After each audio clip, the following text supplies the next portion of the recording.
En Radio Intereconomía comienza Negocios de Carne y Hueso, el programa para emprendedores, startups y pymes, con Mariló Sánchez Fuentes, un programa patrocinado por el Campus 360.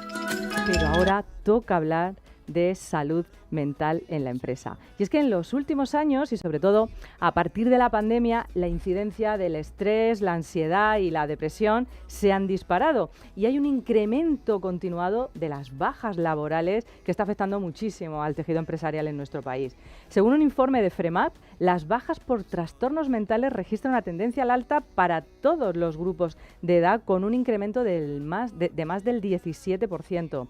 Y ojo, el coste de las bajas por problemas psicológicos puede superar los 30.000 millones, el 2% del PIB en este año 2023. Sin hablar del absentismo que, según Rastad, por causas psicológicas se ha incrementado más de un 6%. Con todos estos datos encima de la mesa, toca sin duda poner atención en la salud mental de nuestras empresas. Un nuevo desafío que todos tenemos por delante y que también es el título del nuevo libro de Javier Cantera, amigo de esta casa, presidente de Auren Consultores, autor de varios libros sobre recursos humanos y que se define como psicólogo, empresario, leonardino y tintinólogo. Hola, Javier Cantera. Muy buenos días, aquí estoy como en mi casa. Como en tu casa. Me ha encantado esto de tintinólogo, luego nos lo cuentas, pero ahora queremos saber y hablar de tu libro Salud Mental en la Empresa, porque lo describes como pasar del bienestar al bien ser. ¿Nos olvidamos del ser en la empresa, Javier? Sí, bueno, primero deciros que ahí tengo el síndrome umbral, ¿no? Esto de hablar de mi libro, cuando yo creo que es mucho mejor hablar de muchas más cosas que solamente de un libro. Vamos a ver, este libro lo que intenta es explicar una evolución que estamos viendo claramente, que es que cada vez más los trabajadores somos trabajadores del conocimiento y cada vez más hay que poner más foco no solamente en el tema físico para tu bienestar, sino en el bienestar psicológico. Y el bienestar psicológico hemos inventado un término, obviamente también hay que inventar de vez en cuando términos en castellano, que es el bien ser. Así que es el bienestar, es algo temporal que puedes tener, pero si tú introduces dentro de tus recursos personales, de tus portfolios de conductas, el querer ser un bien ser, has creado dentro de ti la capacidad de tener bienestar. Entonces, ese es un poco el concepto. El concepto es que la mayoría del bienestar hay que trabajarlo desde el área del propósito. ¿Qué quieres ser tú de mayor? ¿Está alineado esta empresa con lo que yo quiero ser de mayor? Pues entonces, obviamente, voy a trabajar en ella. Y así las empresas se tienen que preocupar del bienestar de los empleados por no solamente las cifras económicas que ha dado, sino por la cifra de compromiso que van a generar en los trabajadores. Los trabajadores cada vez se van a comprometer más en aquella empresa que crea más en el bienestar de las personas. Y eso redunda directamente con la productividad de todas nuestras empresas, ¿no? Es un poco el ciclo que... Es un ciclo y en el libro está explicado cómo la productividad está incidiendo muy claramente en el bienestar de los empleados. Empresas que tienen mejor bienestar de empleados tienen mayor productividad sostenible. ¿Qué quiero decir con esto? Que hay gente que a lo mejor puede tener un estilo tóxico de liderazgo o de una composición tóxica y puede tener buena productividad un año. Pero si tú quieres sostenibilidad, que la gente se retenga, que la gente quiera estar en esa empresa, quiera desarrollar toda su carrera, tienes que apostar por el bienestar de los empleados. Claro que sí. Bueno, cuando hablamos de salud mental, también es algo demasiado amplio, demasiado genérico. Vamos a tratar de aterrizarlo un poco, Javier. ¿A qué nos referimos exactamente? La salud mental está referido primeramente por un concepto de salud más amplio, ¿no? Todo el mundo siempre pensamos en la salud física, ¿no? El ser humano es completo, es un cuerpo y un alma, un espíritu, todo junto, ¿no?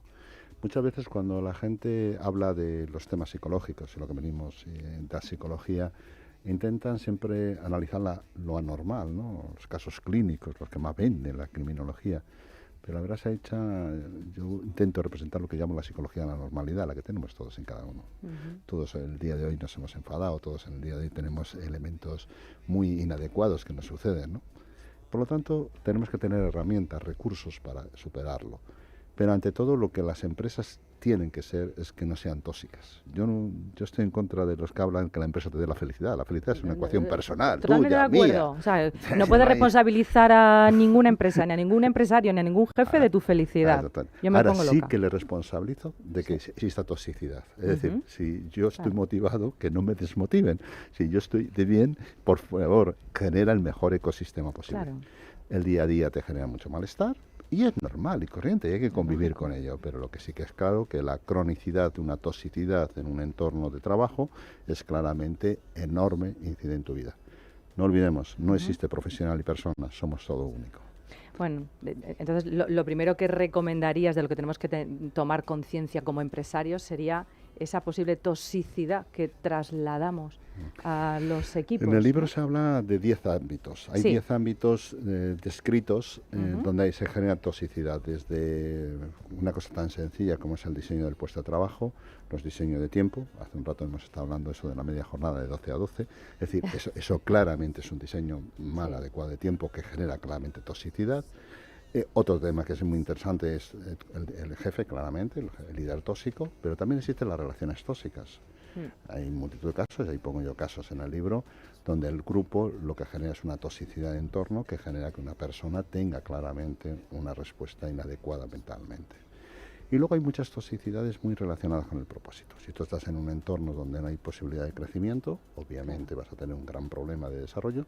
Si estás en un entorno donde no existe una posibilidad en la cual tú tengas, que tu experiencia sea de empleado sea libre, que puedas tener la capacidad de poder opinar, de tener autonomía en el trabajo, vas a generar entornos más bien tóxicos, ¿no?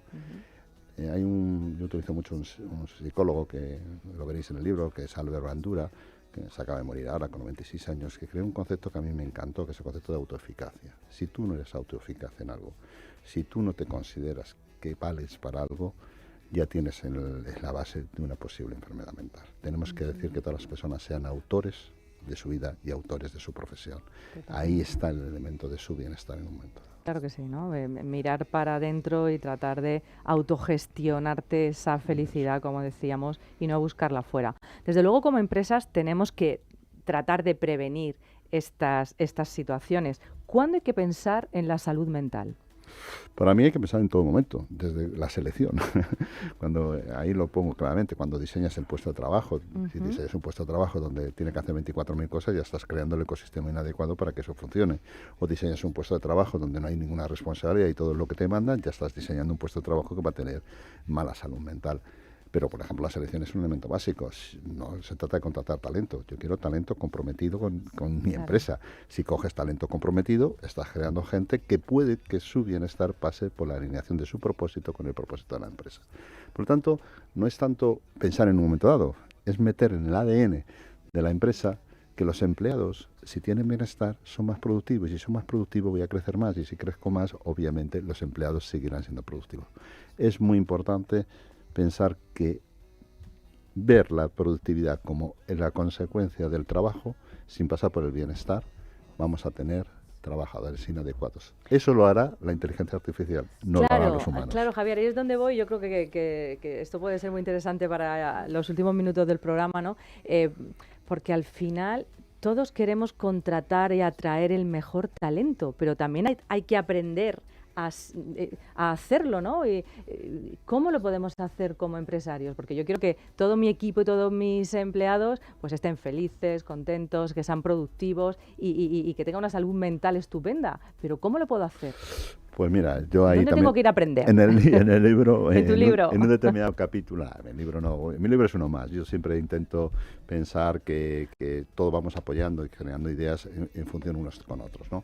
Pero en el libro menciono un tema que es fundamental, que es el liderazgo. El liderazgo tiene que ser auténtico. Pasemos ya de líderes carismáticos. Estamos hartos de la política de líderes carismáticos. Sí. Pero líderes que sean transparentes, que se sepan equivocar, que cuando se equivocan lo dicen, que saben gestionar sus errores, que saben ante todo ser humildes. Humildad. La humildad no es un tema. Si tú desde la humildad gestionas a la gente adecuadamente, porque sabes cómo son, y eso va generando ese caldo de cultivo suficiente para que la gente se sienta en bienestar, ¿no?